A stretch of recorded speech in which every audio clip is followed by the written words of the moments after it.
So, ayan mga kalakwatsa. Ngayon ay nakapasok tayo sa immigration. So ayan mga kalakwatsa, sobrang sarap ng massage. Nakatulog ako. So yun na nga mga kalakwatsa, natapos tayo magpamassage. So, ayan mga kalakwatsa. Punta tayo sa boarding gate natin. 101.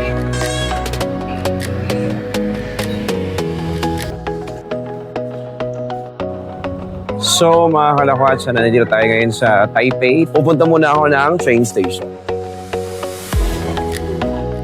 So ayan mga kalakwatsa, nandito tayo sa loob ng express. Nandito na ako sa hotel ko.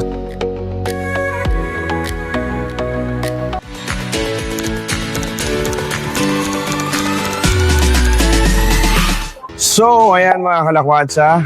Ngayon ay nakapasok tayo sa immigration and syempre, medyo magre-relax na tayo at dahil meron tayong pupuntahang isang lugar na lagi kong pinupuntahan na isasama ko kayo mga kalakwatsa. So, travel tips lang din kapag nagdadala kayo ng mga laptop, especially pag nasa immigration kayo mga jacket, na i-prepare nyo na para yung mga nasa likod hindi na nag-aantay. Medyo kailangan assertive kayo mga kalakwatsa. So ngayon, nandito ako sa loob ng Terminal 3, nakalagpas tayo ng immigration. Makikita nyo, yan, may mga pagkain dito. So maghahanap po tayo ng makakainan dahil mahaba pa yung aantayin natin. Ang boarding time natin is around 6 p.m. pa lang. Pero ngayon, mga kalakwatsa, alas 3 ba? 3:30 lang ngayon. So, sa Terminal 3, unfortunately, hindi masyadong marami yung mga pwedeng kainan dito mga kalakwatsa. Pero, kahit paano naman, may mga pwede kayong pagpilian dito ng mga kainan. Tapos, yun, kung medyo kasi magpasalubong, meron pa dito, oh. Diba? Kita nyo, may mga pasalubong dyan. Yan. So, dito sa side na ito yung boarding gate natin. Pero ngayon, nag-iisip ako sa nakakain. Hindi nyo kaya, naka-shades ako ngayon, hindi nyo kaya. And nag-iisip ako mga kalakwatsa mamaya na tayo ay magpamassage. Meron kasing side dito na pwede kayo magpamassage mga kalakwatsa. Doon, no, nakita ako last time. And parang trip ko nga magpamassage. So ngayon, saan tayo kakain? Hindi ko alam. Bahala na. Ang lakas makamayaman ng ating get up for today's video. Nakita nyo, naka-shades pa tayo. Ikot-ikot tayo. Siyempre si Kenny Rogers, meron dito.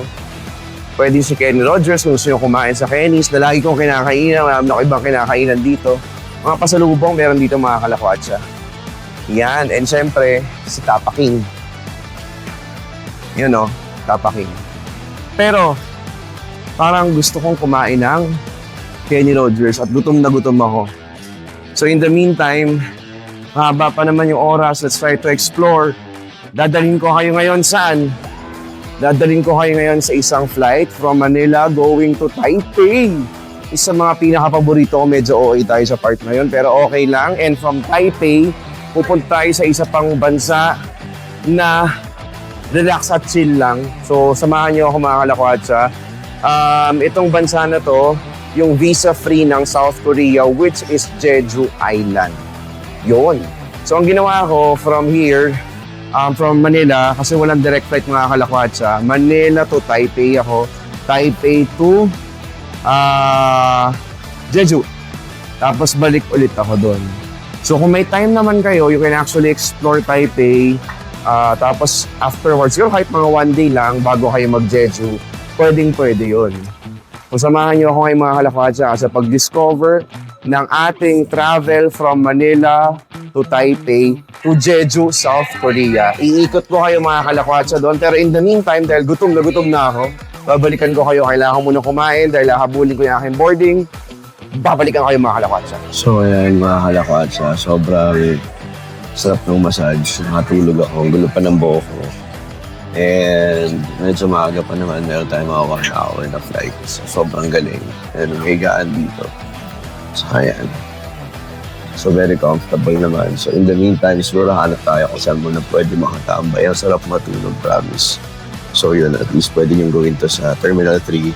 Pagka nag-aantay kayo ng flight nyo, pwede kayong magpamassage.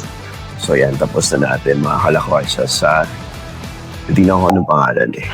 Maya. So basta sa may Terminal 3 lang ito mga kalakwatsa. So yun na nga mga kalakwatsa, natapos tayo magpamassage.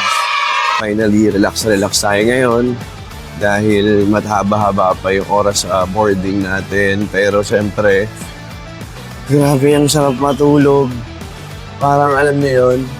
Kasi mga kalakwatsa, usually, ang flight ko talaga, red-eye flight. Sobrang umaga ang flight ko or madaling araw. Kasi nga, tipid mode tayo. Pero ngayon medyo maaga, hapon tayo nag-flight. Kaya, okay din pala, no? Okay din pala mag-flight. Kanina pinag-iisipan ko kung magla-lounge ako. Pero naisip ko naman, ilang hours lang naman. So, sayang na rin kung magla-lounge ako. Thank you sa Maya na nakakuha tayo ng lounge, of course. So, lalagay ko sa screen mamaya. So, nakakatulong naman siya. Pero ngayon, mahalakwa siya since natapos tayo sa massage natin. Medyo gusto natin mag-antay-antay muna. So, pag nasa Terminal 3 kayo, pwede kayo magpamassage sa mga kalakwatsa.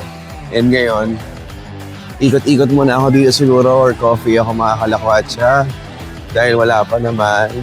So, medyo marami pa mga tao dito. Pero ang sarap sobrang sulit mga kalakwatsa. Kahit magulo yung buhok natin, panalo na yan, laban na natin yan. At may paganto tayo. Sabi pag traveler ka, kailangan mapaitim ka dito, di ba? Para shades ka, para hindi masyadong kitang puyat. So yun muna mga kalakwatsa, ikot ako, tingin ako saan ako pwede pumunta. Babalikan ko kayo mga kalakwatsa. So ayan mga kalakwatsa, punta tayo sa boarding gate natin. Actually, pag nasa airport ka naman, the usual, mag-enjoy ka pa rin naman dahil marami naman dito. May mini-show nga oh. So marami ka pa rin naman pwedeng puntahan dito. Pwede kang umikot-ikot. So, yun yung kumbaga pwede natin gawin. So as you can see, ang boarding gate natin is nasa 103. So I'm gonna go there. Medyo doon pa sa dulo yun. Pero at least nakapag naman tayo, massage. So, chill naman tayo. Excuse me po. So yan. So medyo pasok naman sa banga. Teresa's pasalubong. Meron din dyan, di ba? Yung mga pasalubong naman dito. Pero syempre, medyo pricey. Kaya kung meron kayong mga bibilin, mas maganda sa labas. Although minsan, kapag wala kang choice, pwede ka pa rin naman bumili dyan. So as you can see, kapagod lang. Laking bagay na nakapagpamassage tayo, mga kalakwatsa. Sobrang chill yun. Nakikita ko na yung dati, actually. Pero kasi, hindi ko siya natataunan. Tsaka sobrang puno niya. Kaya hindi ako nakakapagpa-massage doon. Pero ngayon, nakapagpa-massage na tayo. So, talagang okay naman. Okay, so lahat-lahat lang tayo. Para at least medyo makapag-ano tayo ngayon. 101, maraming salamat po.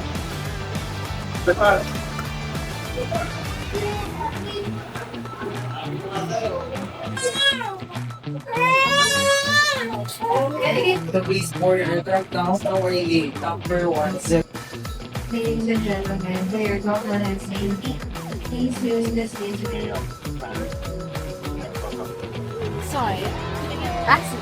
So mga kalakwatsa, nandito tayo ngayon sa Taipei na kapag kumaga dumating na tayo sa mismong airport. And syempre, tapos tayo sa immigration, medyo nakakapagod kasi delayed yung flight natin and umuulan. So ngayon sa airport, pagdating ko, ang una kong ginagawa usually is kumukuha ako ng SIM card. So meron dito mga parang kiosk sila dito na binubuk ko sa Klook. So andyan na may mga code ko for Klook and also bukod doon, pwede mo kayo mag-eSIM kung gusto nyo. And now, dahil nandito na ako ngayon sa airport sa Taipei, kita nyo naman, ayan o. So medyo konti ang dumarating ngayon. Pero usually, pag gantong oras or pag earlier, mas madaming tao. Pero ngayon hindi gano'n kadami. After ko dito, pupunta na ako ngayon ng MRT. Doon ako papunta sa aking hotel sa Ximending. So, mga 30 minutes siguro pagka express train yung ginamit. So, may choice naman kayo mga kalakwatsa. From the Taoyuan Airport, pwede kayong pumunta ng city through MRT or pwede kayong kumuha ng mga taxi, mag-book kayo dito or sa Klook, ayan, meron dito. So, just in case lang din na wala kayong dalang, kumbaga, gusto yung mag-withdraw, pwede. So, you can use your GoTime. Ako, I highly suggest and recommend na GoTime ang gamitin nyo sa pag-withdraw. May mga bangko dito. Yan, easily, you can actually withdraw through your ATM. So, yun lang naman ang gagawin nyo. First and foremost, pagdating nyo sa Taoyuan Airport. Sa baba nito, meron din ditong food court. So, pwede kayong kumain, pwede kayong mag-enjoy. Ngayon, in the meantime, dahil medyo pagod na tayo, pupunta tayo sa hotel natin through the MRT. So, samahan nyo ako mga kalakwatsa. So, as you can see, ayan, sobrang dami ng mga tao banda doon. Medyo nagdatingan. Kanina halos wala. Ayan. So, favorite spot natin talaga to sa Taoyuan Airport. So, yun na muna mga kalakwatsa. Babalikan ko kayo. Pupunta muna ako ng train station.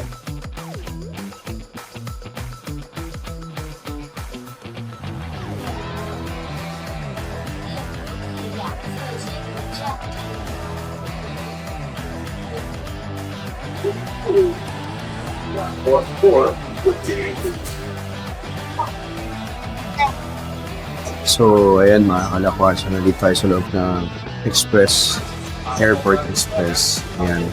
So, pwede kasi kayong Airport Express para mas less yung mga stops nyo from the airport. So, ngayon, konti lang yung magiging stop natin and it goes directly to the airport na. So, mas okay yun. Siguro mga 20 minutes tayo or 30 minutes and we're done. Okay na tayo. Mga kalakwatsa.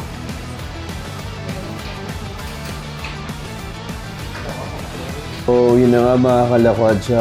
Grabe, sobrang pagod from the airport, going to the hotel. And ngayon, nandito na ako sa hotel. Kumain lang ako ng McDonald's, mabilis na bibilis. Tapos, maliligo na ako dahil papahinga na rin tayo. And bukas, mag-explore tayo ng Taipei. Kasi sobrang pagod natin mga kalakwatsa. Pero ganun talaga. Pag mag-travel, kasama yan. Hirap, pagod. And of course, challenge natin yan. So yun na muna mga kalakwatsa. Nandito na ako sa hotel ko. So as you can see, yan, sobrang tahimik pa naman. Dahil gabi na rin, papahinga na lang ako tapos balitaan ko kayo. Bukas ikot tayo sa buong Taipei. So maraming salamat mga kalakwatsa mula sa Manila. Nagpunta tayo ngayon sa Taipei. At bukas, lilibot tayo. Yun na muna mga kalakwatsa. Bye-bye!